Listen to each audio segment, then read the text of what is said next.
I've been helping a friend sort and organize his childhood comic book collection. And today, I'm going to share with you a little bit of the process and most of all, some of the really cool books he's got. Check it out.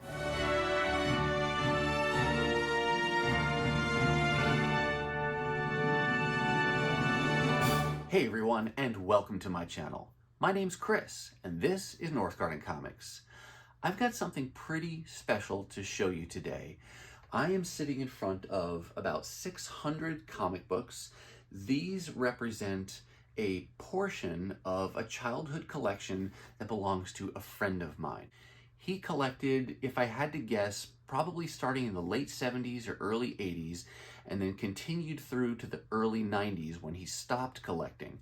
And then at that point, all of these books were stored in Rubbermaid storage tubs and packed away, and they have remained there untouched for the last 30 years. Recently, he and I, after a lot of years of talking about it, were finally able to get together at his house to free those books from those storage tubs and start to sort and organize his collection. We spent about 3 hours that first day at his house and created piles just like you see here, grouping books by title and character. And when we were done, there was still a ton of work to do, and he proposed that I take some of the books home with me to continue working on them. And I was a little hesitant to do that at first. I didn't want to take responsibility for his collection like that, but he was insistent and assured me that if I didn't take them home, they were just gonna continue to sit untouched in those storage tubs until we were able to get together again. So I relented and I packed up about 2 storage tubs of comics. I was careful to select my favorite things to start with, and I brought those home with me. Now, since I've had them home, I continued sorting them, got them all grouped by title and in numerical order. And then what I did was actually use my CLZ app, and I created a new tab or a new collection just for his books. And I went through and cataloged everything that I have so far. And then as a second pass, I went through and identified all of the keys. I shouldn't say all of the keys. I identified some of the more significant keys, kind of with a price break of about $10 or up. We'd mark those as keys, and then anything below, didn't worry about marking it as a key because some things are keys and it's still a $1 or $2 book, so didn't worry about those. Once I got done with that, now where I'm at is I'm kind of midway through the process of going back, pulling out those keys and re-bagging and boarding those. And you can see some of the old bags and boards here, and I'm just swapping out those keys because that'll give them better protection, that'll help them to present better, and it'll make it a nice visual cue as well if he or I are flipping through the runs to be able to figure out which ones were those keys that we identified. Now, as I was going through these books, and I'm just flipping through, I was coming across some amazing runs of books, and within those runs, some iconic issues. And I was nearly giddy going through these books, so much so that I figured I just wanted to turn on the camera and be able to share these books with you as well, in hopes that you'll get some enjoyment out of seeing them like I have, and being able to go through and help him sort his collection. So in just a moment, we're going to turn the camera around and I'm going to show you these great books. I will add a note that some of the big keys that we found while we were at his house, they're not here. I left those at his house. We set them aside, but I do have pictures of some of those, and I'll save those at the end and I'll insert those so you can see some of those other amazing keys that we were just stumbling across as we went through his unsorted collection. But for now, let's go ahead and take a look at these books. Word of warning, there's a lot of books here and I do want to show them to you. So sit back, relax, and enjoy this walk through an amazing childhood collection. All right, let's start off with some Captain America. These are going to be largely all Bronze Age books, and we'll just flip through these. I'm not going to spend a lot of time talking about each individual book. What I will tell you is that my friend collected primarily by artist. So if there was an artist that he liked, he would go find the new issues or the back issues that that artist drew. And then if that artist moved on to a different title, then he would go follow based on that title. So he didn't build out full runs of anything. It was just really based on the creative team. This Captain America run, he's got some of the John Byrne era of penciling, which was like in the 240s and 250s. I'm paused on this one just because I think the cover is really cool looking. And then after that, it goes to Mike Zeck. That's a Mike Zeck cover there. And those were his big focuses for this title.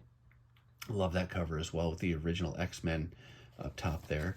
So a lot of Mike Zeck, a lot of John Byrne, and as you can see, most of these are just bagged and very few have boards. Another interesting thing I've noticed about a lot of these is that they're kind of backwards to what a lot of books that the way we use the bags today. So the flap, instead of folding down to the back of the book, would actually fold to the front if they were folded.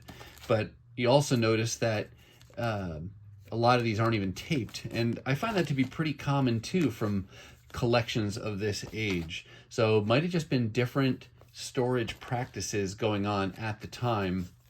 Definitely not standard to have a bag and board on everything, and we get a lot more detailed on the care of the individual books today. And though I wouldn't store my books this way today in terms of, not taping them and things like that.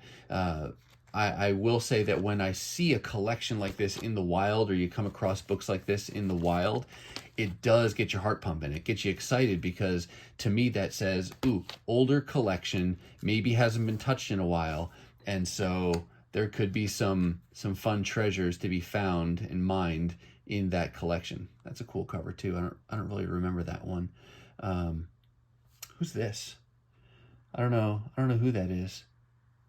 Oh, Byrne America? I don't know. Don't know anything about that character. All right, so we're done with the Mike Zeck era, and then it looks like John Byrne at least did some covers later on. I don't know if he did the pencils on the inside of these as well. Another Mike Zeck cover, and then boom. Sorry, there was really that kind of just came up on us there, but that's one of the. It's a minor key. Nothing particularly significant, I don't think, about the story. That's just a very iconic cover done by Mike Zeck, featuring Wolverine and Captain America. And yeah, that's a great one. And you can see this one is in a different bag and board now. What I'm doing as I go through his collection, as I identify the keys, I am rebagging and boarding them because that'll protect them better, but then it'll also give us a quick visual reference to remember which ones are the keys. He doesn't know off the top of his head. He was buying these because he loved to read them and he loved the art. He hasn't paid attention to what are the significant books or not. Lucky for him, he happened to like a lot of things that were that a lot of other people liked, and now they're more valuable. But that's Captain America. And then here he's got some Champions books. We'll just kind of flip through quick. I don't remember the creative team on these, and these are definitely reader copies. But he's got a little run of Champions. I love the Black Widow of this era. That's a cool costume, and she's on several of these covers as well. So there's a little run of Champions, but let's go ahead and move to the next run of books. All right, moving on to Fantastic Four. Of all the titles that we're going to see today, this is the largest run that he's got, and that's mostly because of it encompassing the John Byrne era on Fantastic Four, which was a really long run. I think he started drawing somewhere in like the low 200s, and then was it around 232 that he fully took over creative duties in terms of both writing and drawing, and then that ran into the 290s, and he's got almost the entire thing. But clearly, based on the book you're seeing in front of you here, he's got more books than just the John Byrne run, and what a great cover to start things off. This is one of his very few Silver Age books, Fantastic Four number 75, and it is considered a key. It is more valuable. I point that out because not every book that's below 100 on the Fantastic Four is a super expensive book. You can find some of them mid-grade condition for $10, $15. This one is more, and it's from everything I can tell, it's really just because of that cover. I mean, such great colors with the red and the yellow contrast, and of course Jack Kirby is classic, but that's a nice key to have, and it's in pretty nice shape, I'd say. And of course we've rebagged and boarded that one, but we'll just kind of try to fly through here because there's way too much to go into detail on, and I'd like to show you as many of these books as possible, because I mean, it's one of the coolest things about comics is looking at them. Seeing the covers, at least, is pretty great. And you can see this one, I don't know if you can tell, this one's pretty rough shape, but still readable. This one may have been separated from the staples as well, but he's got a bunch of these that are pre-John Byrne era. And I have some of these too that I found in dollar bins over the years. When you get them in lower to mid-grade condition, you can still find some of these pretty cheap. Another pretty reader copy there. Nice cover on 200. And I love flipping through some of these because so many times you see the keys, but you don't see the rest of the runs highlighted. That one is a key. See, I've got the visual cue of the rebagging and boarding. I don't remember offhand why it's a key though. If I'll look it up and put a little text blurb down there for you. But it's fun to look through these covers and see the art, not because it's a valuable book, just because comics are cool. And if we didn't like to look at them, we wouldn't collect them. All right, now we're getting into, I think John Byrne's doing pencils at this point. Some other keys that are kind of sprinkled in here. Surprisingly, not a ton of major keys that go throughout the Byrne era. Now, that's not to say that I wouldn't recommend them. I love reading these first and foremost, and if they happen to be a key, well, that's just a bonus. So that's really kind of nice for someone who's first and foremost a reader and collector of comics to be able to know that you could get a lot of these still pretty cheaply. There's another cool, very red cover contrasted with the yellow. You can get this one for a heck of a lot cheaper than that Fantastic Four number 75, I'm happy to say. But that's pretty cool. And then into the 220s here. I'm still working on this run myself. He's got almost the entire thing.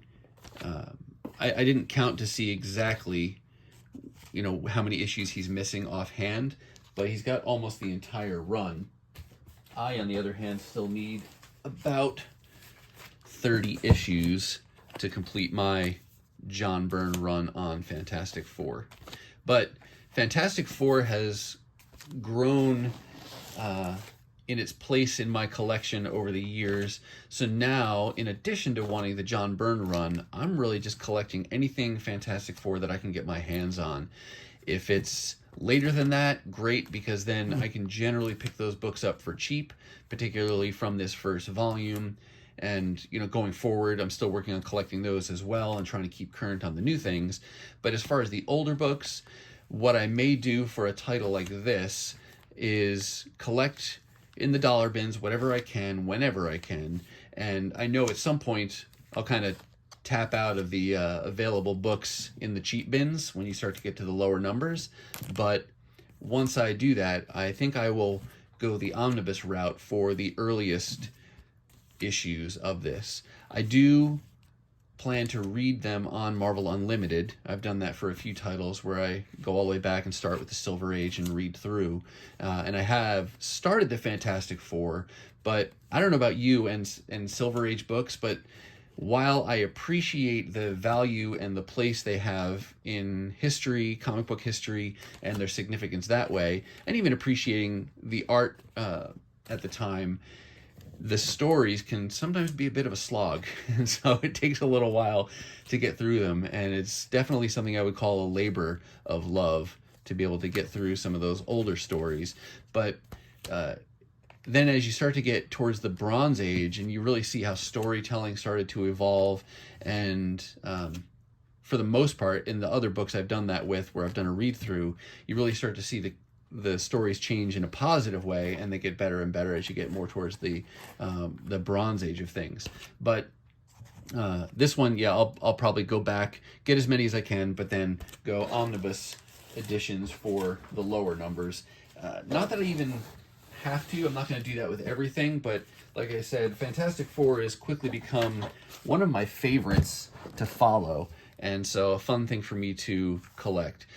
For me, it's Fantastic Four and X-Men are my big teams or titles or groups of books to want to collect. It's when She-Hulk, I think, joins the Fantastic Four. Still in the John Byrne era, so it's a long run. It's cool. I don't remember that cover. Always like the covers that kind of break through the trade dress of it and mess up the title. Those are kind of fun to see. And he's got some duplicates in here as well. I mentioned before about the polyethylene bags and how I wouldn't store things like that today, or we generally have different storage practices today. But I have watched some videos because I get really interested in the science of the storage bags and the whole debate about how often do you need to change your bags and boards and things, and thinking just of the bag itself. I have watched some videos that really kind of do some scientific experimentation on some of these older bags, polyethylene and polypropylene both, and both have their weaknesses in terms of how they change over the years, whether that's the yellowing or the stickiness on the outside here or the waving on the polypropylene. But from some of the things I've seen, it looks like that while the aesthetic degrades over time, the protective qualities are still there. So the book is not suffering from being in an older polyethylene or polypropylene bag for the most part. Storage conditions, of course, are a whole different ball game and have, I would say, at least as much effect on the condition of your books long term as the storage materials that you choose. So we've really fast forwarded here now in the run, and you can see we're into the mid 300s, and this is around when you've got Art Adams doing some of the artwork and the new Fantastic Four. And there they are pictured there. They got the Gray Hulk, Spider-Man, Ghost Rider, and Wolverine. So pretty cool that he's got those also. I'm guessing he tracked with some of the Art Adams stuff as well, at least. And he's got some annuals here.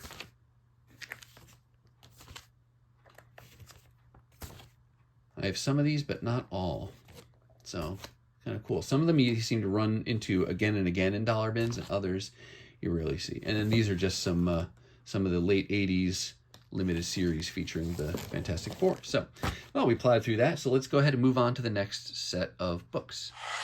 All right, any Spider-Man fans in the house? We've got a nice little run of mostly Amazing Spider-Man to look at, but then some other kind of tie-in titles as well from this era. Going all the way back here, his lowest number that I've seen so far is Amazing Spider-Man number 150. Great cover there. And this is a minor key. I did not rebag and board this one, maybe because it's such a reader copy. I'd have to check my notes to see why I didn't rebag and board this one yet. It could also be that I just haven't gotten through them all because I'm still in the process of doing a lot of this work. But this one, I think this is significant just because of the team up here between Spider-Man and Nightcrawler. Kind of work through here, just kind of flip through, show you these. Bronze Age, Amazing Spider-Man. Spider-Man's a character I appreciate, and I like him whenever I read him, especially when he appears in other books, but I've never been a real big collector of Spider-Man himself.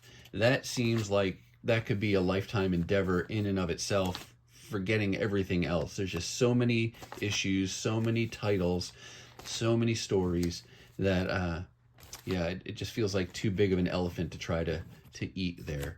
But I do appreciate the character and his significance within the Marvel Universe.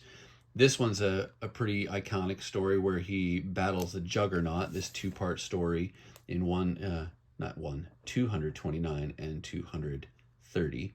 Those are pretty cool looking. And yep, John Romita Jr. doing the cover, and I'm guessing the interior pencils on these as well. That was pretty cool. And then kind of continuing to work our way through these. It's fun when you kind of flip through these too, as you see the evolution of the art style and the trade dress.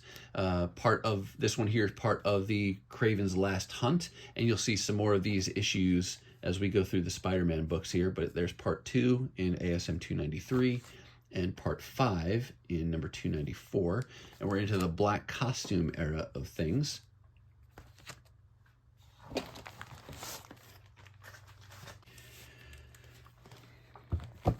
Now we get to the next significant era in Amazing Spider-Man's Volume 1 run, and that is the Todd McFarlane era of things. He was a fan, my friend was a fan of Todd McFarlane's art, or is a fan, and so he was collecting several of his issues, and Todd McFarlane's run started, what was it, 297 or 298, somewhere in there. And this is the lowest issue that we've found so far. My friend did say that he thinks he might have another tub or two of comics somewhere at his mom's or his dad's or somewhere that he's still trying to look for, because he hasn't gotten out all his Conans yet. He hasn't gotten out all his Avengers, and he thinks there could be some other random issues sprinkled in there. And I told him, you know, if you have an ASM 300 in there, that's going to be a really significant book, and it would be awesome if you had it. So it wouldn't surprise me that he does have a copy. It's just a matter of finding that when he finds his other comic books. But for now, this is what we've come across. Starting here with 303 is the lowest number in Todd McFarlane's run. And then he has a lot of them, not everything, but a lot of them. So really cool to see that books that would sell for at least from a little bit of value to a lot of value today, and would be very expensive to try to put together the run in hindsight, but having collected these back either when they came out or as pretty relatively recent back issues, he got them much more affordably. And I remember that cover. That's great, classic Todd McFarlane. And of course, very famous cover with Venom on the cover there, and he's got 2 copies, one newsstand, one direct. Love that cover there too.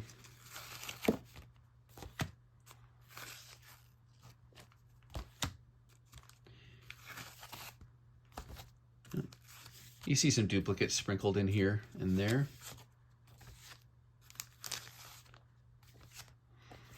I forget where Todd McFarlane's run ends. Actually, I want to say I think his art run ends with this issue, doesn't it? 323. And that's another iconic cover. I want to say this is the cover to one of the Epic collections, collecting comics from this era. That's a great cover. And then, I don't know if he does the pencils on 324, but he does at least the cover there. But I think this is right around the end of his run. And then maybe that's the end because it's the final chapter. I don't know, but you get the idea. Now we've got, so that's the end of the single issues from the run, and then he's got annual there. Now we've got a king-size Spider-Man and Master of Kung Fu. Here's a little trade paperback, Soul of the Hunter, Spidey versus Wolverine. And then we get into some of the other titles from Spider-Man at this era. Peter Parker, Spectacular Spider-Man. Again, a lot of reader copies here, but still great to flip through and see these Bronze Age comics and cover art.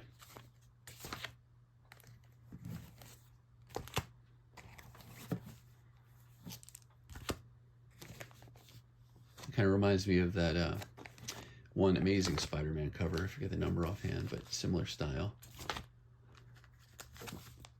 I've never really read Peter Parker Spectacular Spider-Man. Sabretooth on the cover, more black costume era. And then here's some more of that Kraven's Last Hunt. There's part 3 in Spectacular Spider-Man, and then part 6 as well. And an annual Web of Spider-Man, there's the first part of Kraven's Last Hunt, and then that's one of the more famous covers. I think that's one of the 2 issues from this story that I'm still missing, but that's a great cover there. So I think we've seen all 6 parts of Kraven's Last Hunt. And then there's one other Silver Age book hiding behind here, and that's this guy here.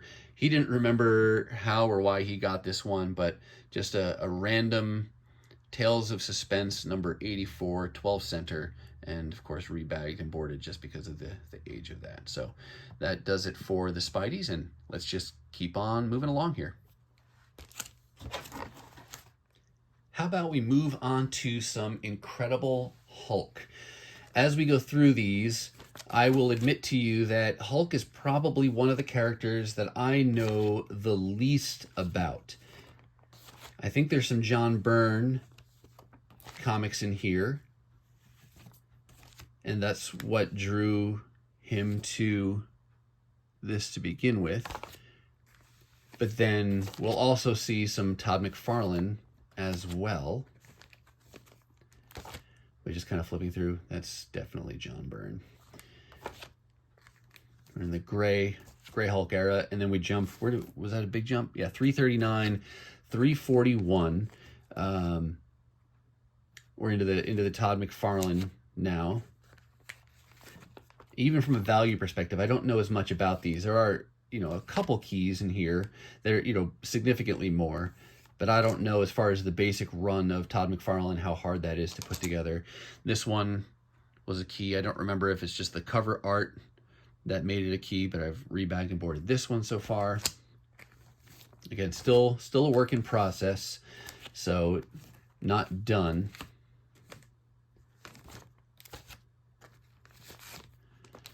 Just gonna flip through here quickly on these.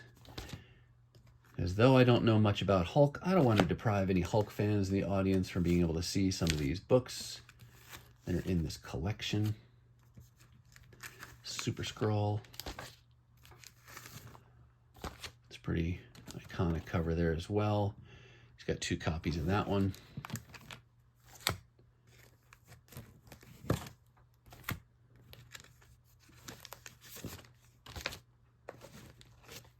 Oops. Grabbing 2 books, a little sticking together like the polyethylene likes to do after the years. Polyethylene tends to stick together over the years, but I will admit humbly that even if you buy new polyethylene bags today, there's some of my favorite bags to work with. I like the softness. I feel like it's forgiving in terms of allowing you to add or remove tape, and yeah, I don't know. They're the most pleasurable sensory experience, I think, for flipping through comics, much more so than the crispiness of Mylar and things like that. Obviously those bags have their other merits, but just from a perspective of what to work with, I kind of like the polyethylene. I'm not afraid to admit that. Here's just just one issue from the Hawkeye original limited series, but got that one in there, and yeah, let's keep moving along. All right, now let's jump into some Iron Fist. I can tell you that my friend collected this because of the John Byrne art on the interiors. This is a Keith Pollard cover, and so I don't know how many covers John Byrne did, but he did collect the run because of the John Byrne pencils inside. And there's some keys in here. We got a first appearance scimitar there in issue number 5. I mean, obviously, these are Bronze Age books in decent conditions. They have a little bit of value each, but they're the more significant books have been rebagged and boarded. This one, I think, issue 8 retells the origin of Iron Fist, and that is a John Byrne cover, and that's just an iconic cover as well. That makes that a key. He doesn't have the full run, but he's got a lot of it. And who knows, maybe there's some missing issues in those other tubs. First meeting of Captain America and Iron Fist. And I will give you a little bit of a teaser. He did have some more significant keys in this entire collection that I don't have at my house, because we knew there were keys right out of the gate, and so we set those aside, and I didn't want to have responsibility for those coming to my home, so I left those with him. if I can, at the end of this video, I'll tell you more about those keys, and I'll pop up pictures of the actual books for you to see. So if you like the bigger keys, stick around. I'll try to add those on at the end. So just because you're not seeing them here in the run doesn't mean he doesn't have them, though. All right, Iron Man 118. I want to say this is the first appearance of James Rhodes. Is it Rhodey's first appearance? Iron Man, surprisingly, not a ton of big keys in Iron Man. It's, you know, surprising given his prominence today, mostly in the MCU, I guess. Not even as much in comics. There's a classic John Romita Jr. cover there on 150. And then we've got a Iron Man Annual number 4. Here's a minor key with the Todd McFarlane Spider-Man cover on Marvel Age number 90. And then here's a little limited series from the Bronze Age, Marvel Superhero Contest of Champions. A little 3-parter. He's got the whole thing there. All right, let's keep moving along here. Next, we're going to get into a grouping of books that, in my mind, I always kind of have together, probably because of they're close alphabetically. But you've got titles like Marvel Tales, which is a reprint title for Spider-Man.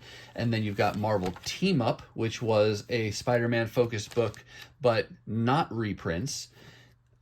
Sorry to interject here. This is the reprint of the first appearance of Captain Britain in U.S. comics. That's a comic I have. The team-up version is significantly more valuable than this, but if you want to have the story, that's the issue to grab, just to be able to have a copy of that story. But Marvel Tales, then Marvel Team-Up, Marvel 2-in-1, which was a team-up book featuring The Thing and, you know, a rotating cast of supporting characters through that book. But in my mind, all those books kind of group together, and we'll see all those now. Here's another reprint of a significant Marvel team-up book. This is the issue where Mary Jane appears as Red Sonja. I don't remember the details there, but that's what makes this significant in the Marvel team-up version. Again, if you want the cheaper version, go with the Marvel Tales reprint. That's what I have. 234. This is part of the run that had covers by Todd McFarlane. I've been able to put together that run. That's a pretty cool thing to have. Not terribly expensive, so you can find them relatively inexpensively, but there was a run, I want to say like in the 220 to 230 something. It was like 15, 20 issues or somewhere in there, where inside you're reprinting older stories, but on the outside you've got a new cover done by Todd McFarlane, and some of those are pretty cool covers. And here we go into Marvel Team Up. Some significant books, but a lot of these you can find in dollar bins as well. And I don't say that as a dig. It's just nice to know you can find them. Cool cover there. Silver Samurai, Black Widow, Spider-Man. A little team up with Ghost Rider. It's another bunch of covers. They don't generally get a lot of love on social media where you see them a lot, but fun to look through them and see all these covers. I like this cover with Miss Marvel. I think this was part of the, if I'm not mistaken, this is in the John Byrne Fantastic Four omnibus, because he does this story inside and this ties in.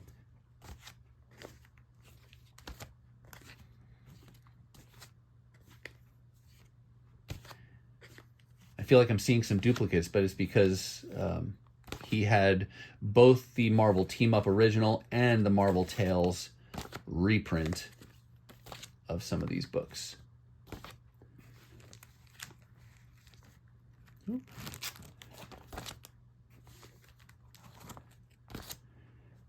This one features the Saturday Night Live cast of characters.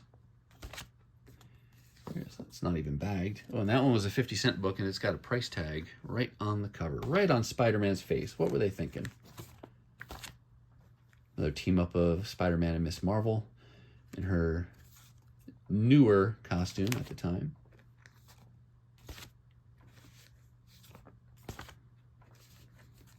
Would this run last for 150 issues, I believe? Have they done an omnibus of this? I don't know that they have. That'd be kind of a cool omnibus set to get. Here's an annual Spider-Man and the Hulk for Marvel Team Up. And then annual number 7. All right, now for the Marvel 2-in-1. And this Thing is the main character, and then he has the rotating cast of co-stars in his book.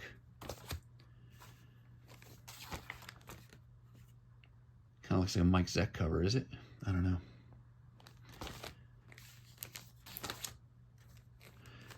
Any Master of Kung Fu fans out there? It's another character and title. Oh, we kind of switched. Sorry about that. Somewhere back there. There was the last Marvel 2-in-1, and then I was so enamored by the art here, I didn't realize we changed titles. But yeah, you've got Hands of Shang-Chi, Master of Kung Fu. So now we're in his title. I saw the movie, but I haven't really read him in the comics at all. But I know he's definitely got a strong following.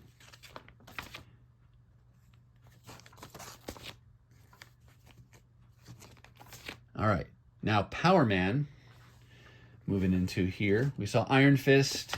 He's got some Power Man issues. And then he's got some Power Man and Iron Fist issues. Not a ton, just a handful here. Ah, here we got another good book that just kind of snuck up on us there.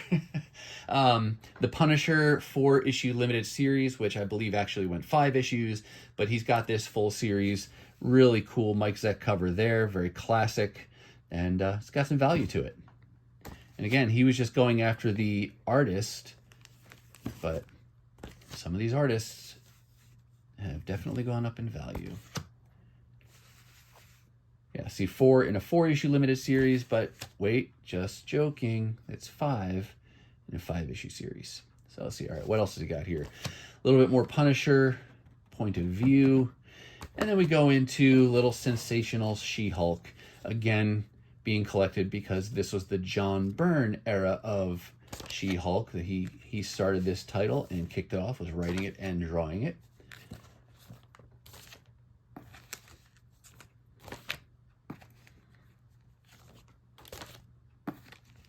Some great covers.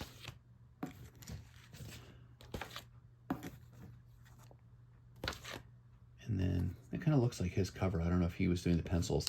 John Byrne had a stint where he did the beginning, and then he left, and then I think he came back for a bit, and then left again. So those are the sensational She-Hulk books. All right, let's do a little dabbling with some mutant titles here. Not the main stuff yet, but we'll get some of the other side titles, if you will, from this era. Got Alpha Flight here, and of course, my friend being a John Byrne fan, he's got all, if not almost all, the John Byrne run from Alpha Flight, which ran for the first, 28 issues or so. And I think you can get, you can get Alpha Flight in omnibus format. I don't know if the volume 1 is just John Byrne, like if it's called the John Byrne Alpha Flight, or if it's just Alpha Flight volume 1. It may go, I would imagine it goes further than just his run. He's got most of the run here. I haven't been looking terribly closely at the issue numbers to see if there were any gaps that we've seen so far. But it goes all the way through here. Sorry, I'm kind of blocking your view of the bottoms of these comics. Sorry about that. Pink Pearl.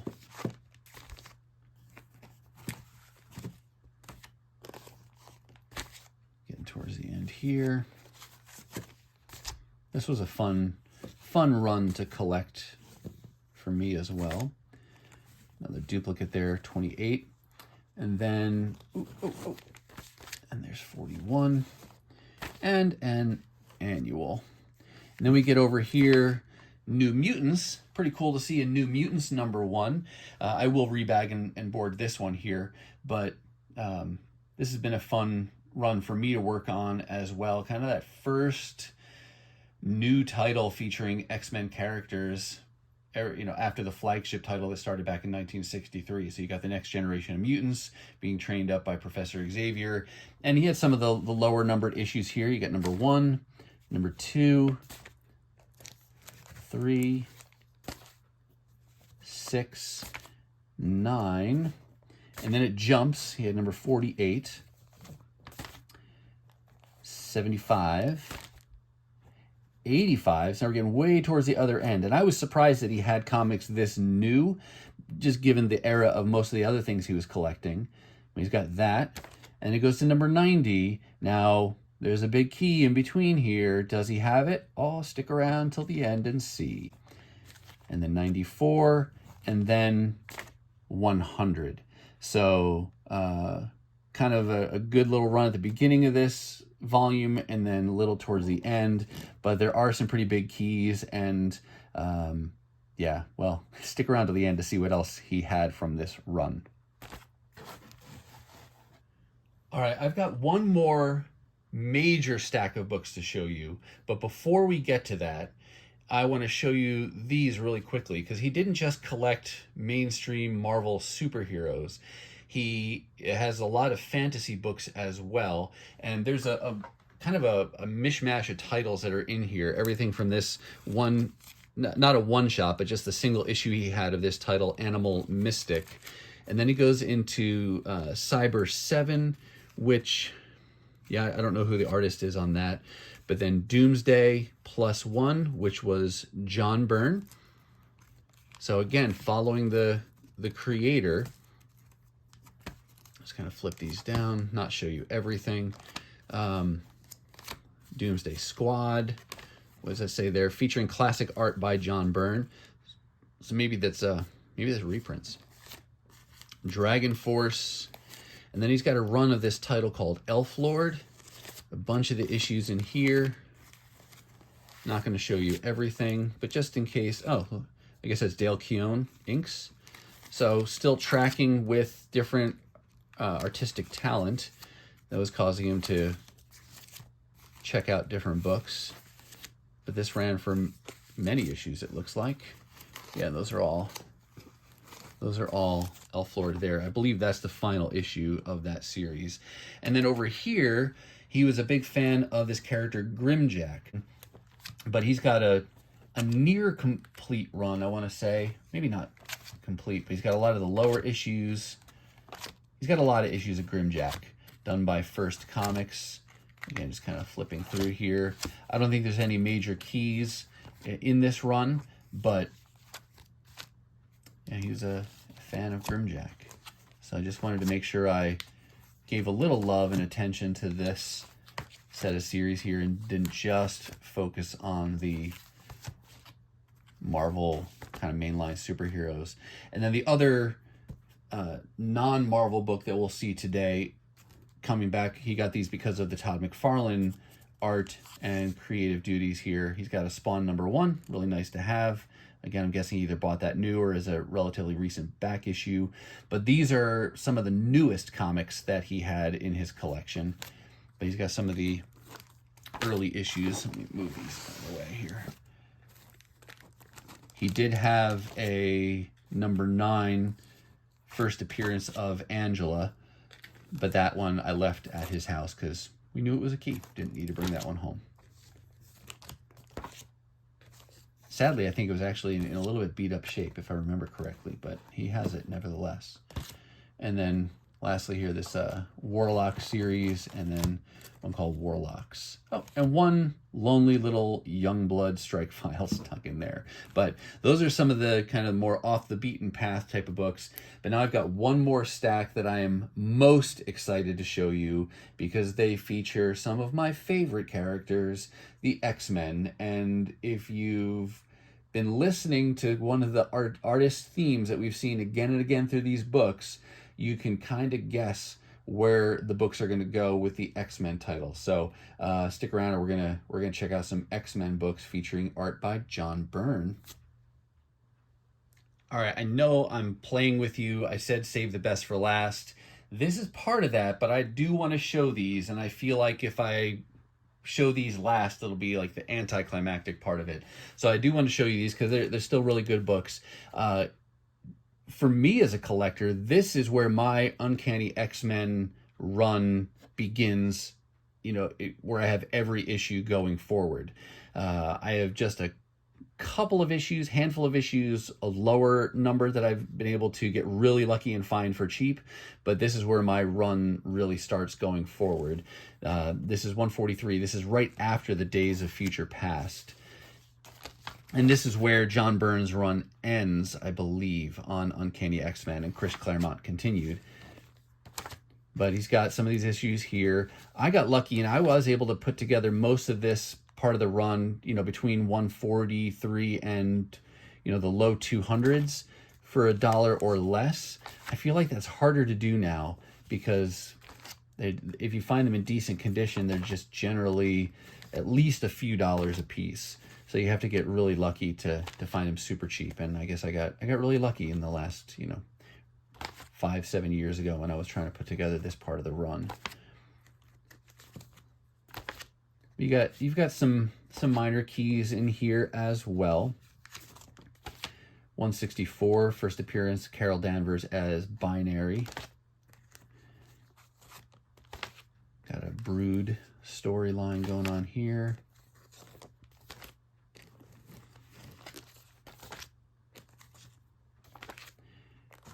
Cool Doom cover. You got John Romita Jr. art. It's his first baby. He wasn't Cable at the time, but Nathan Summers. Is that Barry Windsor Smith art on that one? Definitely some classic covers here in this era. John Romita Jr. again. The Marvel 25th anniversary cover. Wolverine versus Sabretooth. Parts 1 and 2. That's an iconic cover. And I like that Dazzler Juggernaut cover as well by Walt Simonson. And then Forge not looking his best there on the cover of 220. But just wanted to make sure I showed you those. Like I said, didn't want those comics to be left behind or thought less of. But drum roll, the most exciting part of this entire collection for me has been this right here. This is, of course, the Uncanny X-Men, Chris Claremont doing the writing, and for the most part, this is the John Byrne era, though the issue you see right in front of you here is from slightly before John Byrne's time started on the book. I was nearly giddy when I saw these in his collection. Because again, think of it, these aren't books that he's put together recently and spent market price for. These are books that my friend got either new or as back issues for, $2-3 a piece because he wanted to get the John Byrne art on the Uncanny X-Men. So fantastic for him that he was able to put these together. Clearly, I have rebagged and reboarded all of these books just because they're all fantastic and either from a minor key up to a major key, and even the ones that aren't considered keys still have some decent value. So got those all looking pretty now in new bags and boards. But let's go ahead and just take a look through some of the books that he's got here. He's got, starting here with issue 104, this is the first appearance of Corsair. And then we go to issue 110, and this is now into the John... Nope, this is not John Byrne. This is this is Cockrum, I think, doing this one still. John Byrne started on 108 and 109, and then his kind of continuous run starts with issue 111. And that's this issue right here. Some of these issues are in really nice shape. Some of them are in a little bit less nice shape. You can see we got a little bit of... I don't know if it was a tape pull or something that happened there, but something took the ink off the front cover at some point on issue 111. Classic George Perez cover on issue number 112. I like issue 113 personally because it's the last issue that was just called X-Men on the cover. Not a major key or anything like that, but it's one of the books that I would definitely like to have. I mean, hey, let's be honest, I'd like to have all of these, but from a budget perspective and a realistic perspective, 113 is one I'd like to have. That's the last one that says X-Men, and then 114 is another one I'd like to have at some point. This is the first time that Uncanny appears on the cover there. So two cool books there to have in his collection. Let me go through. We got 115, 116 is significant, I think something to do with Wolverine's healing factor. Here's 117. This is first Shadow King. And then 118. And so over, is that Mariko? Her first appearance. 119. 120. This one's a more major key. This is the first cameo appearance of Alpha Flight. And then you see no 121 in there. I'm still kind of hoping for him that some of the gaps that we see in these runs are actually still in his possession, but in one of those other tubs that he's still looking for. It could be that he just never had them, but maybe he'll get even luckier and have some of those holes filled. But for now, we've got very happy with the run that he was able to find. Great classic cover with Colossus there, and I think we get his origin told in 122. 123, 124. Now we get to 125, and you can see here, this is a very faded cover, so that will impact the value of this one. He had told me this was like this when he bought it, so there's one other one like this, so it probably made it a lot cheaper for him, even relatively speaking at the time, to be able to get this, but it's unfortunate it's faded, but still cool to have a copy nevertheless. And then 126, these are kind of like Proteus early appearances. And then you get 127, that's the other one that's got some fading, but you can see he's got a nice condition copy right next to it as well. It's good to have the backup. 128. And now we get into, there's some bigger keys here happening. This is part 1 of the Dark Phoenix saga, I believe. And this is the first appearance of Kitty Pryde as well, and Emma Frost. So some of these have multiple significances to them. I don't remember all of them. I usually just remember hopefully one thing, maybe two if I'm lucky. But yeah, sometimes there's a long list of reasons for these things being key. But this really kicks off that iconic story and some key first appearances. And I'm a big fan of Kitty Pryde, so would love to own that issue someday. First Dazzler here. And then we go through and we just have kind of more Dark Phoenix saga story.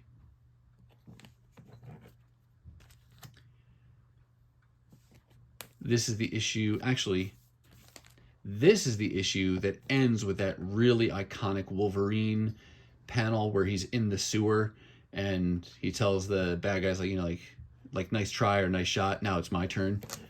Whoops. And then another classic, the continuation of that story. Again, not a true duplicate in this instance because he has newsstand and direct. I think the direct is in noticeably better shape than the newsstand in this case. Then we get up to issue 134. Classic cover there. Again, that kind of crunching of the trade dress by the character. Love when they do that kind of stuff. 36. Another iconic cover. I mean, all of these are iconic covers. I could say that about every single one. And this is where we get the death of Jean Grey, right? In 137. No 138 here, but 139, this is Kitty becomes Sprite, and is it her first cover? I think he's got two of those as well. This one's definitely more of a reader copy. And then 140. And then here you go. This is a real highlight for me because I told you before that my continuous collection of Uncanny X-Men starts with 143. So 141 and 142, Days of Future Past, is definitely a story I would love to own at some point. And he's got them here. Nice condition, copies on both of these. But the best part about it for him, not only does he have it, he has two of each. Both direct copies on 141 and then a newsstand and direct on 142. So fantastic ending to this this run of Uncanny X-Men, featuring amazing significant art by John Byrne, written by Chris Claremont, and like I said before, definitely the highlight of books for me, being such a big X-Men fan myself. Loved to be able to see these books as part of his collection. All right, that's going to do it for all the books that I have here in person. Well, remember at the beginning, I said there were some additional keys that I don't have here at my house. We left them set aside at his house, but I do have pictures of some of those. So I'm going to go ahead and insert those books here for you to see. I won't talk through them. I'll just put a little montage together so you can see some of the additional books that were in fact part of these runs, but like I said, left them behind in his safe care. So enjoy these last remaining few keys.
All right, that's going to do it for me. I hope you've had half as much fun as I've had being able to look through this childhood comic book collection. I've got to say a special thank you to my friend Mike for inviting me along and including me in this process of sorting, organizing, and cataloging his collection. I'm having an absolute blast doing this, and the work has just begun. This is just the first couple of tubs. There's more to come. So don't forget to hit that like, subscribe, and ring the bell for notifications so you can be notified when I upload future videos. Now, if you're not quite ready for the YouTube fun to stop, I have hand-selected a couple videos here for you to check out. As always, thank you so much for watching, and I'll see you next time.